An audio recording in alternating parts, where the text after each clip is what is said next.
উন্নতির কিছু নাই, যা করবেন তা নিত্য আনবেন নিত্য খাবেন। সর্বোচ্চ হয়তো কেউ একটা বাড়ি করছে না একটা ঘর করছে, এটাই মানে এখানে পরিশ্রম হিসাবে আমাদের কোনো ইনকাম নাই। কাজটা শিখতে অনেক সময় লাগে, আর এটা শিখারও কোনো শেষ নেই।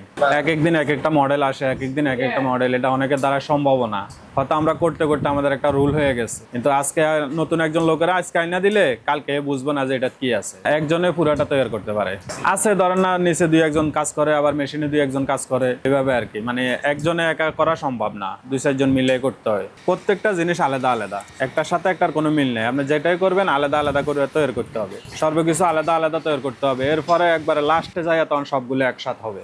ধরেন না, চারজন পাঁচজনে মিলে তারপরে একটা ব্যাগ তৈরি করে আসতে হয় লাস্ট। কাঁচামালে বলতে এমন কিছু নাই, সবচাইতে বড় কাজটা হলো আপনার রেক্সিন আর হলো ম্যাটেরিয়ালস। যত আপডেট আসবে তত আপডেট মাল হবে। রেক্সিন সব চায়না থেকে আসতেছে, আবার বাংলা আছে, তবে বাংলাগুলো খুব কম চলে। আমাদের বেশিরভাগের চায়নাগুলো চলে। ওদের কারণে আমরা একটু ডাউন থাকি আর কি, কারণ ওদের মালটা আমাদের থেকে অনেক উন্নত হয়, কিন্তু ওরা টেকসই না। ওদেরটা দেখতে সুন্দর কিন্তু এত টেকসই না। আর আমাদেরটা একটু টেকসই হয়, কারণ আমরা নিজেরা এটারে মেরামত করে আমরা ওই ধরনের একটা টেম্পার দিয়ে কাজ করি। যেমন আমারটা যদি আপনি 6 মাস ব্যবহার করেন, ওদেরটা 3 মাস হবে। এই জন্য ওদের গ্লেজগুলোর টেম্পার চলে যায়, ওরা একটা টেম্পার দিয়ে দেয় মালে। ওদেরটার রেট হাই, ওই যে ওদের সুন্দর, ওদেরটা কোয়ালিটি, এই জন্য কোয়ালিটিতে ওদের হাই।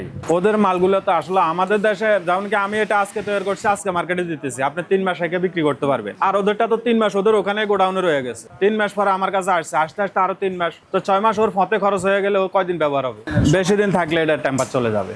এই কাজগুলো আমরা বিশেষ করে বাইরে মহিলাদের দিকে করাই। এই বাসটা করে মহিলারা, এই যে নিচে সুতে আছে না, এই সুতে হাতে সুই দিয়া এটা মহিলারা বাস করে। বাস করার পরে আমরা এক একটা কাজের জন্য ওদেরকে 20 টাকা দিই। আমরা করতে পারবো, কিন্তু আমাদের অনেক সময় লেগে যাবে, তো আমরা তো ওই সময় এখানে ব্যয় করলে হবে না।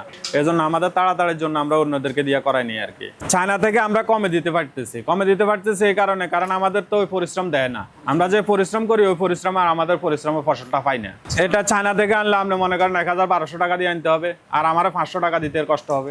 অনেকের দোকানদার থেকে চায়না করে বিক্রি হয়, অনেকের ফিনিশিং আর চায়না ক্যাটাগরি হয়ে যায়, তখন মনে করেন আমরা চায়না বলতে অত সমস্যা নাই। আমাদের কারিগরটা একটু সংকট বলতে ওই যে বললাম না, পরিশ্রম বেশি, মজুরি নেই, ওই জন্য অনেকে কাজ করতে চায় না। 24 ঘন্টার মধ্যে 14 ঘন্টা 15 ঘন্টা ডিউটি করলে যদি সে মাসে মনে করেন 10,000 8,000 টাকা বেতন পায়, তো সে কি খরচ করবে? এখন 10,000 8,000 টাকা কি পাবে? রাত জেগে করতে হয়, মেন ওইখানে এফেক্ট হয়ে যায় আমাদের এখানে আছে অনেক আইটেম। যেমন কি চায়নাগুলার আমরা কপি করি, আবার নিজেদের ক্যাটাগরিতে তৈরি করি। আমরা মার্কেট থেকে অর্ডার পাইলে তখন বানাই। যত আপডেট আসবে তত আরো কাজের চাহিদাও বাড়ে এবং কাজও পরিশ্রম বেশি হয়, এবং বেশি গ্যাদারিং এর মালগুলো আর কি এখন বেশি চলে। যেমন কি যেগুলোর মধ্যে কাজ বেশি ওগুলো মাল চাহিদাও বেশি। কোয়ালিটির উপর ডিপেন্ড করে, কাজ যেমন তেমন বাড়তি কাজ করতে হয়। একটা ব্যাগে 7-8টা ধাপ থাকে। সাধারণত ভালো কোয়ালিটির মাল হলে 2-3টা মেশিন লাগে, আর নর্মালি ডিজাইন হলে একটা সেলাই মেশিন দিয়ে চলে। বাইরের কোয়ালিটির মালগুলা যদি আপনি কপি করতে যান, কপি করে বানান, তাহলে ভালো কোয়ালিটির মেশিন লাগবে। আর বাংলা মাল বানাতে গেলে সেলাই মেশিন একটা হলে যথেষ্ট। একটা কারিগর আর একটা হেল্পার নিয়ে যদি কাজ করা যায়, তো প্রতিদিন 20 পিস ব্যাগ তৈরি করা যায়। একটা ব্যাগ সেম যদি এটা চামড়া দিয়ে বানায়, এটা রেট পড়বে আপনার 3,000 থেকে 4,000 পাইকারি। আর আমরা ভ্যাকসিন দিয়ে বানাই 500, 400, 450, এই ব্যবধান এতটুকুই। বানানো সব দিয়ে যায়, ভ্যাকসিন দিয়েও যায়, চামড়া দিয়েও যায়। বর্তমানে জিনিস আপডেট হতেছে, যে কেউ বোরকার সাথে ম্যাচিং করে পরে, কেউ জামার সাথে ম্যাচিং করে কিনে 2-3 মাস ব্যবহার করে, এরপর এটা চেঞ্জ। একজন এক একটা রেটের মাল বানাইতেছে। আবার বড় বড় কারখানাদার যারা, তারা আবার চামড়া দিয়ে ভালো ভালো কোয়ালিটির মাল বানাইতেছে। যার যেরকম চাহিদা সে সেরকমই নিতেছে। আগে যেগুলো ছিল ওগুলোর কোয়ালিটি এখন বাংলাদেশে চলে না, এখন যা আছে সব হাই কোয়ালিটি। আগে যেগুলো বানাইতাম ওগুলোর মধ্যে এখন কোনো চাহিদাই নেই, এখন সব আপডেট। আমি বিগত ধরেন না 2000 সাল থেকে শুরু করছি, তো এ পর্যন্ত এখন এটা চলতে আছে।